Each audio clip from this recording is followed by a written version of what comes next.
Permutation and combination का fourth model discuss करते हैं, जहां पर हम डिजिट पर कंडीशन से रिलेटेड क्वेश्चन के बारे में डिस्कस करेंगे। मॉडल 3 में हमने डिस्कस किया था कि जो कंडीशन है वो वर्ड के लेटर के ऊपर अप्लाई हो रही है, लेकिन इस मॉडल में हम डिस्कस करेंगे कि जो कंडीशंस हमें दी हुई हैं वो नंबर के डिजिट के ऊपर है, डिजिट के ऊपर कंडीशंस हमें दी हुई है और उस कंडीशन के अकॉर्डिंग हमने नंबर को फॉर्म करना है।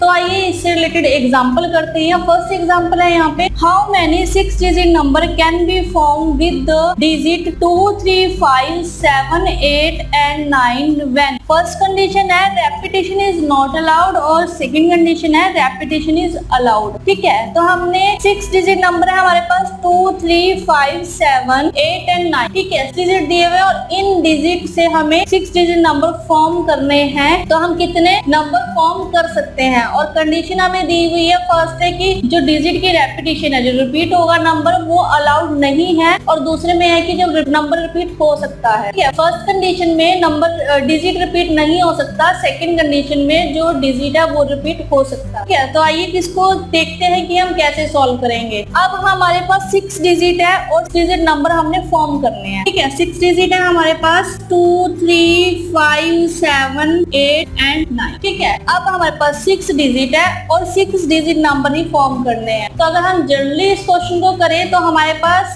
6 पोजीशंस है और 6 ही ऑब्जेक्ट है, तो हमारे पास सिंपली आंसर होगा 6 फैक्टोरियल वेज। लेकिन हमारे पास कंडीशन है यहाँ पे कि रेपिटेशन अलाउड नहीं है किसी भी नंबर की। 6 फैक्टोरियल वेज यानी कि 6p6 तो इज इक्वल टू 6 फैक्टोरियल। हमारे पास 6 डिजिट नंबर है यहाँ पर और हमने 6 डिजिट नंबर फॉर्म कर। ठीक है, तो फर्स्ट कंडीशन है हमारे पास की रेपिटेशन अलाउड नहीं है। अगर रेपिटेशन अलाउड नहीं है तो इस क्वेश्चन को हम फर्स्ट क्वेश्चन की तरह ही कर सकते हैं जैसे हमने मॉडल 1 में किया था। ठीक है, अगर क्वेश्चन में कुछ भी मेंशन नहीं है हमारे पास कि रेपिटेशन अलाउड है या नहीं अलाउड है, मानकर चलेंगे कि रेपिटेशन अलाउड नहीं है, तो हम इस क्वेश्चन को फर्स्ट क्वेश्चन की तरह ही करेंगे कि रेपिटेशन अलाउड नहीं है, यानी कि हमारे पास 6 ऑब्जेक्ट्स हैं और 6 ही पोजीशंस है हमारे पास। तो हमारे पास आंसर होगा 6 फैक्टोरियल, है ना।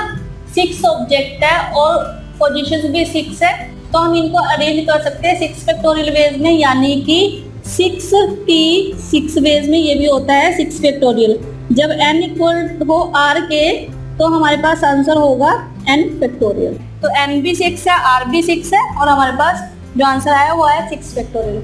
अगर हम इस क्वेश्चन को प्रिंसिपल ऑफ मल्टीप्लिकेशन के अकॉर्डिंग करें तो रेपिटेशन अलाउड नहीं है, कंडीशन है यहाँ पर। तो फर्स्ट पोजीशन को हम फिल कर सकते हैं 6 बेस से, क्योंकि फर्स्ट पोजीशन पर 2 भी आ सकता है, 3 भी, 5 भी, 7 भी, 8 भी और 9 भी। सपोज की फर्स्ट पोजीशन पर 5 आया। ठीक है, अब रेपिटेशन अलाउड नहीं है तो हमारे पास जो बाकी ये जो डिजिट बचे हैं हमारे पास वो बचे 1, 2, 3, 4 एंड 5। 5 डिजिट में से कोई एक डिजिट आएगा सेकंड पोजीशन पर, यानी कि हम सेकंड पोजीशन को फिल कर सकते हैं 5 वे से। ठीक है, ऐसे ही थर्ड पोजीशन को फिल कर सकते हैं 4 वे से, फोर्थ पोजीशन को फिल कर सकते हैं 3 वे से और फिफ्थ पोजीशन को फिल कर सकते हैं 2 वे से और 6 पोजीशन को फिल कर सकते हैं 1 वे से। तो अगर प्रिंसिपल ऑफ मल्टीप्लिकेशन की बात करें यहाँ पर के अकॉर्डिंग यहाँ पर क्वेश्चन को सॉल्व करें तो ये होगा 6 फैक्टोरियल, 6 फैक्टोरियल होता है 6 into 5 into 4 into 3 into 2 into 1, तो ये हुआ 6 फैक्टोरियल यानी कि 720। तो अगर रेपिटेशन अलाउड नहीं है तो हम इन डिजिट से 2, 3, 5, 7, 8 एंड 9 इन 6 डिजिट से हम 720 डिजिट नंबर फॉर्म कर सकते हैं। तो यहाँ पर रेपिटेशन अलाउड नहीं है, कोई भी नंबर रिपीट नहीं हो रहा। अगर 5 फर्स्ट पोजीशन पर है तो 5 दोबारा किसी भी पोजीशन पर नहीं आएगा। ठीक है, और अगर सेकंड पोजीशन पर सपोज 3 है तो 3 किसी भी पोजीशन पर दोबारा नहीं आएगा। अब सेकंड केस है, यहाँ पर सेकंड कंडीशन दी हुई हमें रेपिटेशन अलाउड है। अब हमने रेपिटेशन अलाउड है इसके साथ 6 डिजिट नंबर फॉर्म करना है। हम कैसे करेंगे इस क्वेश्चन को कि हमारे पास 6 नंबर है तो ऑब्वियसली 6 पोजीशन होंगी। रेपिटेशन अलाउड है तो अगर हम फर्स्ट पोजीशन को देखें, हम फर्स्ट पोजीशन को कितने वे से फिल कर सकते हैं, फर्स्ट केस की तरह ही हम फर्स्ट पोजीशन को 6 वे से फिल कर सकते हैं। अब सेकंड पोजीशन, हम इसको प्रिंसिपल ऑफ मल्टीप्लिकेशन की हेल्प से कर रहे हैं क्वेश्चन को। तो फर्स्ट पोजीशन को हमने 6 वे से फिल कर लिया, अब सेकंड पोजीशन को भी हम 6 वे से ही फिल कर सकते हैं, क्योंकि अगर मान लो सपोज कि यहाँ पर 7 डिजिट आया सपोज यहाँ पर, तो रेपिटेशन अलाउड है यहाँ तो 7 नंबर सेकंड पे भी आ सकता है, 3 पोजीशन पर भी आ सकता है, 4th पोजीशन पर भी आ सकता है और 5th पोजीशन पर एंड 6th पोजीशन पर, किसी भी पोजीशन पर सारे नंबर आ सकते हैं। ठीक है, तो सेकंड पोजीशन को भी हम 6 वे से फिल करेंगे, थर्ड पोजीशन को भी हम 6 वे से फिल कर सकते हैं, 4th को भी, 5th को भी एंड 6th को भी। यानी कि हम 6 के 6 पोजीशन को 6 वे से फिल कर सकते हैं, क्योंकि सारे नंबर सभी पोजीशंस पर रिपीट होंगे। ठीक है, तो यहाँ पर आंसर होगा 6 की पावर 6। तो हमने फर्स्ट केस में देखा कि जो रेपिटेशन है वो अलाउड नहीं है, यानी कि अगर जो डिजिट एक बार आ गया वो दोबारा नहीं आएगा। लेकिन सेकंड केस में यहाँ पर जो नंबर एक बार आया वो दोबारा आ सकता है। तो फर्स्ट केस में जो नंबर है वो पोजीशंस के अकॉर्डिंग डिक्रीज हो रहे हैं, लेकिन यहाँ पर पोजीशन के अकॉर्डिंग जो डिजिट है वो कांस्टेंट ही है, यानी कि फर्स्ट पे भी 6 है, सेकंड पे भी, थर्ड पे भी।